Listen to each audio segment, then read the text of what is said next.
Hi, this is Ryan Gates. I just have an easier time always explaining something when I'm doing it verbally.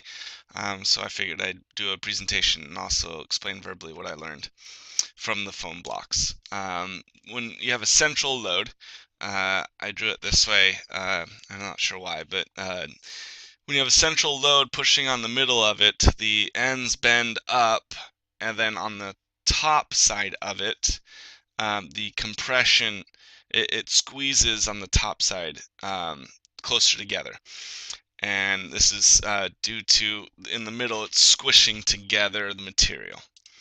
And then in the central load on the bottom side, you can see that there's tension, meaning that it's spreading out of the material as the edges are being pushed up.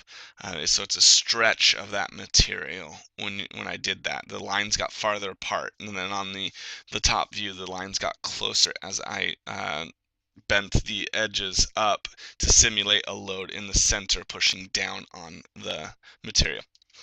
Um, when I did squishing it on the ends, it's just a straight compression. There's tension in there if there were sitting on something, if there's a load in the middle, but the squishing part of it was a compression, and all the lines squished together in a uniform manner, it appeared. Now, the Tacoma Narrows, I've seen this multiple times, so I had an idea of what caused it. Essentially, what caused it is a 40-mile-an-hour wind, sustained wind on occasion.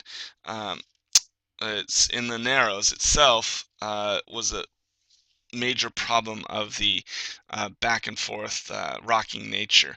The reason for that was they had a blunt side, and the wind it hit it and created that force of load on it, and the load then the load created a tension, and it also created a bending almost as it tried to push that blunt edge over with the wind tried to push it over. And then it got to the point where the wind got fast enough that it created a resonance, and it created that um, uh, oscillation due to that resonance. So when something hits a resonant frequency, it's shaking so much, and that's what happens in earthquakes. Is there's a resonance sometimes. It shakes so much that it hits a point that it starts to create the tension of that folding and getting closer, and it is trying to release that energy. It's going back and forth until it collapses. At least that's what I understand it to be.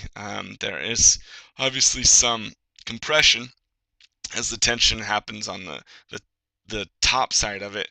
The or as the tension happens as it's pulling apart another part of the area of bridge is also being squished together, but it's mainly due to that blunt force of trying to bend the bridge over, and it starts rocking back and forth. So looking at the characteristics that materials must have, well, it must be resistant to all of the tension, bending, um, torsion, also in compression. It's got to be able to withstand multiple forces. And that's the hard part, is because there's no really one material that will be able to do all of those things equally well that is economical. So the forces that concrete can withstand, they are compression. It's really good at compression forces, meaning that when you cure it and it gets more solid, it sticks together better. So it as you compress it, it doesn't compress very well because there's a lot of material there that is able to withstand the compression force. However, when you try and pull it apart with tension, it comes apart very easily because it's due to the nature of the water and in the way that it cures, it just pulls apart a lot easier. So to combat that, again, it's not one material that's the best.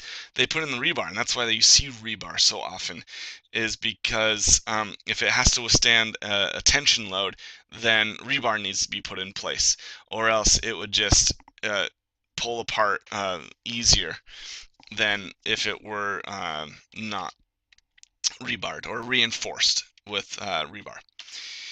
So thinking about a chair, these are all the things I could think about. As you sit in the middle, I mean, you can sit in various areas, but if you're just using it as a normal sitting position, you get the load in the center, which causes the compression on the top because you're squeezing that down. The ends are bending up, and the top part of the load-bearing part pushes together, and the bottom of that has tension where it's pulling apart. And then the uplift with the yellow arrows, you can see that's what will happen. But the load also goes down. There's a load on each of the 4 legs that's bearing, also helping bearing that. And then when you're leaning back against the backrest, you can see that there's a load varying depending on where you sit. There's a load that would push against that, and more instead of like creating compression and tension, it's more of a bending factor because it's not secure on both sides like it is on the seat. So with it attached to the seat only, the top is free, so it creates a bending motion right around where the green arrow is. And if you push hard enough on the back and you get enough force, you can snap the back in half. The other thing that I've seen is if you sit in the middle and if there's a crack, it will split due to the compression and tension. It'll crack right down the middle of the seat, usually from front to back, is what I have seen. Or if you drop on enough force on it, it will break the legs because the load comes down and transfers to the legs, and that's what helps bear the load. So the legs will snap due to, again, compression. And then once they start, enough compression starts, then it starts to bow and then tension gets involved. Just like with the spaghetti, as you start to push, it will resist some of that compression, but once you start to push enough, it bends and then tension comes into factor. And then multiple forces creates multiple problems. And that's my analysis of the foam bricks and all the questions that I have answered in there. Again, it's all about materials, and most of the time it's more than one material that is needed and combined together like concrete and rebar to have the best results.